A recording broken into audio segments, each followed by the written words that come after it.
Hello friends, नमस्कार। मैं Lalji Baghel study की इस ऑफिशियल यूट्यूब चैनल पर आपका स्वागत करता हूं। फ्रेंड्स, आज हम डिस्कस करेंगे उत्तर प्रदेश पीसीएस की परीक्षा जो फ्रेंड्स 12 जून को कंडक्ट होनी है, उसी को लेकर इसमें हम राजनीति विज्ञान के कुछ क्वेश्चन आपके साथ डिस्कस करेंगे, जिसमें मोस्ट इम्पॉर्टेंट ऐसे क्वेश्चन रहेंगे फ्रेंड्स जो भविष्य में परीक्षा में आ सकती हैं, विगत परीक्षा में आ चुकी हैं, तो उनको हम डिस्कशन करेंगे फ्रेंड्स। यहाँ भारतीय संविधान और राजनीति विज्ञान के वो मोस्ट इम्पॉर्टेंट क्वेश्चन रहेंगे जो विभिन्न परीक्षाओं में पूछे जाने की संभावना है। फ्रेंड्स, वीडियो में लास्ट तक बने रहिएगा।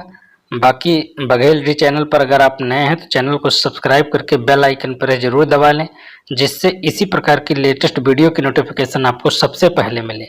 तो चलो शुरू करते हैं फ्रेंड्स। यहाँ प्रश्न में नंबरिंग नहीं है, प्रश्न और उत्तर आपके सामने होगा। तो देख सकते हैं, पहला प्रश्न है कि भारतीय संविधान के किस अनुच्छेद के तहत राष्ट्रपति को सर्वोच्च न्यायालय से परामर्श मांगने का अधिकार प्राप्त है।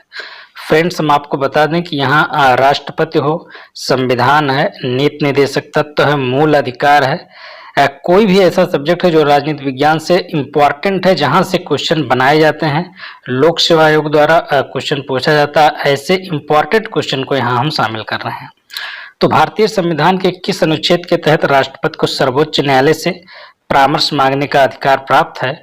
तो इसका उत्तर होगा फ्रेंड्स अनुच्छेद 143। मतलब 143 के अंतर्गत फ्रेंड्स ये ऐसा ही है। अगला क्वेश्चन देखते हैं कि अनुच्छेद 368 संसद को कौन सी शक्ति प्रदान करता है?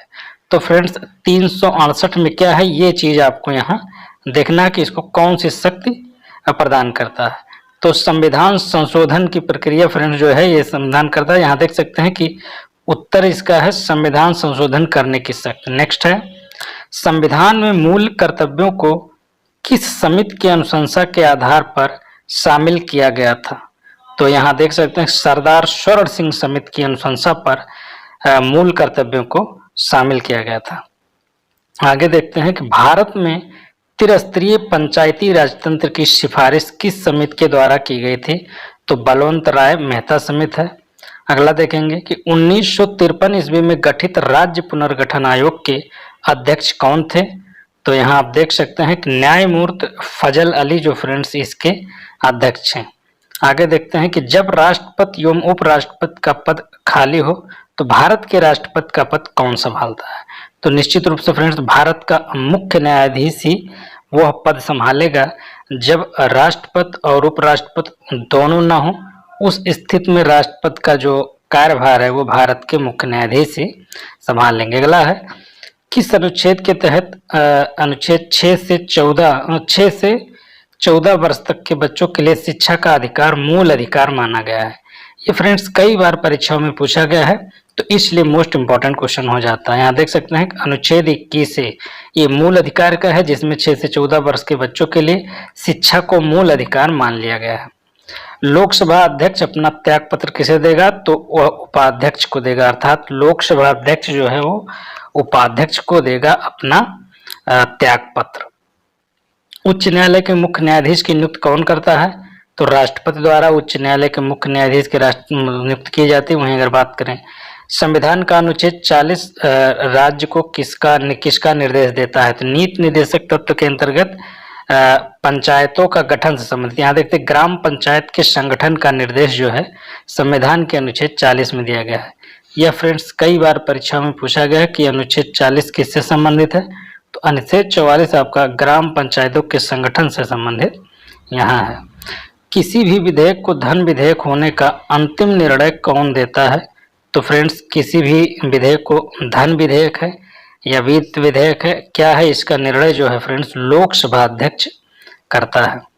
उपराष्ट्रपति के निर्वाचक मंडल में कौन शामिल होते हैं? तो राज्यसभा और लोकसभा के सदस्य, अर्थात संसद के दोनों सदनों के सदस्य यहाँ शामिल होते हैं, जबकि राष्ट्रपति में संसद के सदस्य भी रहते हैं और राज्य विधानसभाओं के निर्वाचित सदस्य और दिल्ली और पुडुचेरी के भी विधानसभा के जो निर्वाचित सदस्य हैं वहां राष्ट्रपति की स्थिति में शामिल होंगे। अगला देखते हैं संविधान सभा के अस्थायी अध्यक्ष कौन थे? तो सच्चिदानंद सिन्हा है इसके अस्थायी अध्यक्ष है। वित्त आयोग के गठन का प्रावधान किस अनुच्छेद में है? तो 280 यहाँ देख सकते हैं कि अनुच्छेद 280 के अंतर्गत जो वित्त आयोग का गठन जो है वो किया जाता है। वित्त आयोग के गठन का प्रावधान किस अनुच्छेद में है? ये फ्रेंड्स क्वेश्चन रिवीजन रिपीट हो गया है, तो यहाँ अनुच्छेद 280 है। अगला देखते हैं 73वां संविधान संशोधन किससे संबंधित है? तो पंचायती राज से है। तो 73वां संविधान संशोधन फ्रेंड्स ये पंचायती राज से है। वहीं अगर बात करें 74वां संविधान संशोधन जो है वो नगर से संबंधित है। तो ये दोनों ध्यान देना मोस्ट इंपॉर्टेंट है। भारतीय संविधान में मौलिक अधिकारों की व्यवस्था किस देश के संविधान से ली गई है? तो संयुक्त राज्य अमेरिका से लिया गया है। आगे देखते हैं कि भारतीय संविधान में अस्पृश्यता उन्मूलन से संबंधित अनुच्छेद कौन है? तो फ्रेंड्स ये मूल अधिकार के अंतर्गत 14 से 18 के बीच में समानता के अधिकार के अंतर्गत आता है। तो अनुच्छेद 17 जो है ये सही होगा। यहाँ देख सकते हैं कि अनुच्छेद 17 इसका करेक्ट ऑप्शन। स्वतंत्र भारत के प्रथम निर्वाचन आयुक्त कौन थे? तो शिवकुमार सेन है फ्रेंड्स। भारतीय संविधान किस दिन से पूर्णतः लागू हुआ? तो 26 जनवरी 1950 को पूरा संविधान भारतीय संविधान पूर्ण रूप से लागू हो गया था। आगे देखते हैं संविधान के किस अनुच्छेद के आधार पर राज्यों में संवैधानिक तंत्र की विफलता पर राष्ट्रपति शासन लगाया जा सकता है? 356 फ्रेंड्स यहाँ बता दे 356 के तहत राष्ट्रपति शासन लगाया जाता है जब संवैधानिक तंत्र की विफलता पर है। वहीं अगर बता दें 352 के अंतर्गत राष्ट्रीय आपात होता है और एक है 360 के अंतर्गत आपको वित्तीय आपात देखने को मिलता है। तो ये तीनों अनुच्छेद इंपॉर्टेंट है फ्रेंड्स, इसको आप लोग ध्यान से देखेगा। भारतीय संविधान सभा की प्रारूप समिति के अध्यक्ष कौन थे? तो प्रारूप समिति के अध्यक्ष हैं डॉक्टर अंबेडकर थे फ्रेंड्स। यहाँ देख सकते हैं कि डॉक्टर भीमराव अंबेडकर। भारतीय संसद का उच्च सदन क्या कहलाता है? फ्रेंड्स उच्च सदन और निम्न सदन ये संसद में दो होते हैं। तो लोकसभा को निम्न सदन कहा जाता है और राज्यसभा को उच्च सदन कहा जाता है। उच्च सदन कभी भंग नहीं हो सकते हैं, लेकिन निम्न सदन को या जो लोकसभा उसको भंग किया जा सकता है। यहाँ देख सकते हैं कि राज्यसभा इसका करेक्ट आंसर है। भारतीय संविधान के अनुसार संघ की कार्यपालिका शक्ति किसमें निहित होती है? तो फ्रेंड्स राष्ट्रपति इसका हो जाएगा। भारतीय संविधान के किस अनुच्छेद में भारतीय नागरिकों के मूल कर्तव्य शामिल हैं? तो अनुच्छेद 51A में फ्रेंड्स मूल कर्तव्य जोड़ा गया था, जो कि सरदार स्वर्ण सिंह की समिति के सिफारिश के आधार पर यह हुआ था। भारतीय संविधान को कुल कितने भागों में बांटा गया है? तो फ्रेंड्स ये 22 भाग हैं भारतीय संविधान के। राष्ट्रपति अपना त्याग पत्र किसे सौंपता है? तो उपराष्ट्र को। राष्ट्रपति अपना त्याग पत्र उपराष्ट्र को सौंपता है और उपराष्ट्रपति अपना त्याग पत्र राष्ट्रपति को यहाँ सौंपता है। संघ लोक सेवा आयोग के अध्यक्ष एवं सदस्यों की नियुक्ति किसके द्वारा की जाती है? तो यह भी राष्ट्रपति आपका होगा। भारत के प्रथम आम चुनाव किस वर्ष किए गए थे? तो यह 1951-52 में भारत के प्रथम आम चुनाव किए गए थे। भाषाई आधार पर गठित होने वाला भारत का प्रथम राज्य कौन सा है? तो आपको पता है कि आंध्र प्रदेश जो है भाषाई आधार पर गठित होने वाला पहला राज्य है। भारतीय संविधान के किस संविधान संशोधन द्वारा प्रस्तावना में समाजवादी, धर्मनिरपेक्ष और अखंडता जोड़े गए हैं? तो आपको पता है फ्रेंड्स ये संविधान संशोधन आपका है 42वें संविधान संशोधन अधिनियम 1976। तो फ्रेंड्स इस 42वें जो संविधान संशोधन है इसको मिनी संविधान भी कहते हैं। इसके द्वारा कई चीजें जोड़ी गई थी, जबकि 44वें संविधान संशोधन के द्वारा कई चीजों को वहां हटाया गया था। भारत का नियंत्रक एवं महालेखा परीक्षक किसके द्वारा नियुक्त किया जाता है? तो फ्रेंड्स राष्ट्रपति द्वारा। संविधान सभा द्वारा भारत के राष्ट्रीय गान को कब स्वीकार किया गया था? ये भी क्वेश्चन फ्रेंड्स मोस्ट इंपॉर्टेंट है और कई बार परीक्षाओं में पूछा गया है। 24 जनवरी 1950। संविधान सभा की प्रथम बैठक कब हुई थी? 9 दिसंबर 1946 को। भारतीय संविधान सभा की संघीय शक्ति समिति के अध्यक्ष कौन थे? तो पंडित जवाहरलाल नेहरू भारतीय संविधान सभा की शक्ति के समिति के अध्यक्ष थे। भारत के संविधान में प्रथम संशोधन कब हुआ था? तो 1950 में फ्रेंड्स प्रथम संशोधन था। वहीं अगर बात करें भारत के नियंत्रक एवं महालेखा परीक्षक की नियुक्ति का उल्लेख किस अनुच्छेद में है? तो अनुच्छेद 148 में भारत के नियंत्रक एवं महालेखा परीक्षक की नियुक्ति का उल्लेख है। भारत में सर्वप्रथम 2 अक्टूबर 1959 को पंचायती राज व्यवस्था का शुभारंभ कहाँ से शुरू किया गया था? तो ये फ्रेंड्स राजस्थान के नागौर से जो है पंचायती राज व्यवस्था का शुरू किया गया था 2 अक्टूबर 1959 को। भारत में ईवीएम का पहली बार इस्तेमाल कब किया गया था? 1982 में केरल के 70 पारूर विधानसभा क्षेत्र में इसका शुरुआत किया गया था। दल बदल से संबंधित कानून का उल्लेख किस अनुसूची में है? तो फ्रेंड्स अनुसूची 10वीं जो अनुसूची है वो दल बदल से संबंधित कानून के उल्लेख से अनुसूची है। वहीं अगर बात करें सरकारिया आयोग का संबंध किससे है? तो फ्रेंड्स केंद्र राज्य का जो बंटवारा है, केंद्र राज्य से संबंध से ये सरकारिया आयोग आपका संबंधित है। राज्यसभा कब भंग की जा सकती है? तो राज्यसभा कभी भंग नहीं की जा सकती। अभी मैं आपको बताया कि जो राज्यसभा होता है वो उच्च सदन है और लोकसभा जो होता है निम्न सदन है। तो उच्च सदन को कभी भी भंग नहीं किया जा सकता है। भारत की संविधान सभा किसके अनुसार गठित की गई? कैबिनेट मिशन योजना के तहत किया गया।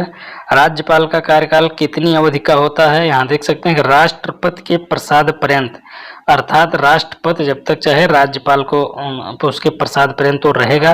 वैसे सामान्यतः 5 वर्ष तक राज्यपाल का जो है होता है, लेकिन कार्यकाल के संबंध में कोई ऐसी जानकारी संविधान में नहीं।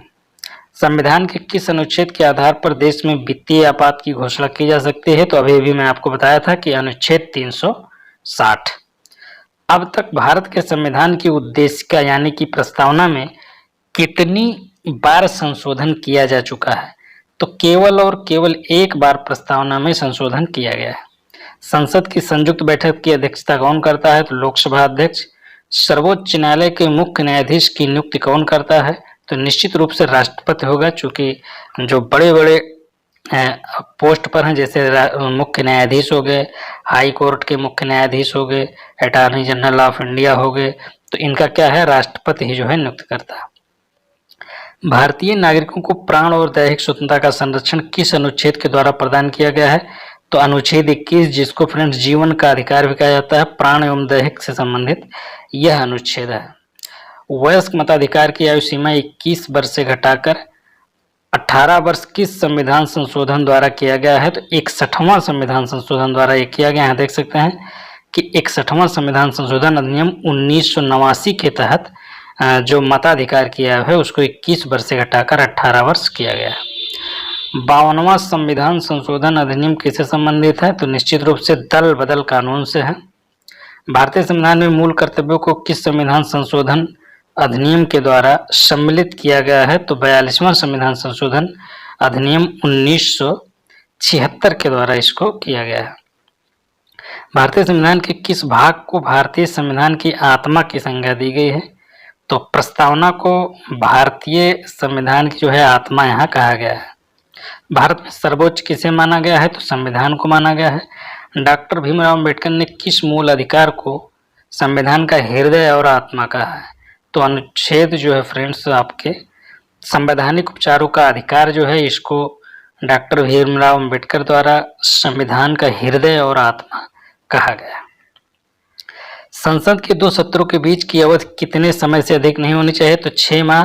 तो फ्रेंड्स साल भर में कम से कम 2 सत्र आपको आयोजित करना है, तो निश्चित रूप से 6 माह का समय लगेगा 2 सत्रों के बीच में। लोकसभा का सत्र एक वर्ष में न्यूनतम कितनी बार बुलाया जा सकता है? तो यहाँ देख सकते हैं 2 बार। संविधान सभा के संवैधानिक सलाहकार कौन थे? तो बेनेगल नरसिंह राव यानी कि सर BN राव।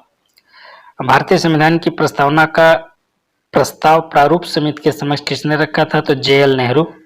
भारतीय संविधान सभा की संघीय शक्ति समिति के अध्यक्ष कौन थे? जवाहरलाल नेहरू ये भी थे। भारत के उच्चतम न्यायालय के किस मुख्य न्यायाधीश ने भारत के राष्ट्रपति के रूप में कार्य किया है? तो न्यायमूर्ति M हिदायतुल्लाह। ये फ्रेंड्स एकमात्र ऐसे हैं जो उच्चतम न्यायालय के मुख्य न्यायाधीश हैं और राष्ट्रपति के रूप में इन्होंने कार्य किया है। भारत के किस राष्ट्रपति की मृत्यु कार्यकाल पूरा होने से पहले हो गई थी? तो डॉक्टर जाकिर हुसैन की मृत्यु जो है उनके कार्यकाल पूरा होने से पहले ही हो गई थी। संविधान के किस अनुच्छेद के तहत राष्ट्रपति संघीय मंत्रिपरिषद की सलाह मानने के लिए बाध्य है? तो अनुच्छेद 74 है। यहाँ संविधान के किस अनुच्छेद में राष्ट्रपति पर महाभियोग की प्रक्रिया का उल्लेख है? अनुच्छेद 61 के तहत। भारत के राष्ट्रपति के निर्वाचन में कौन भाग नहीं लेता? तो विधान परिषद।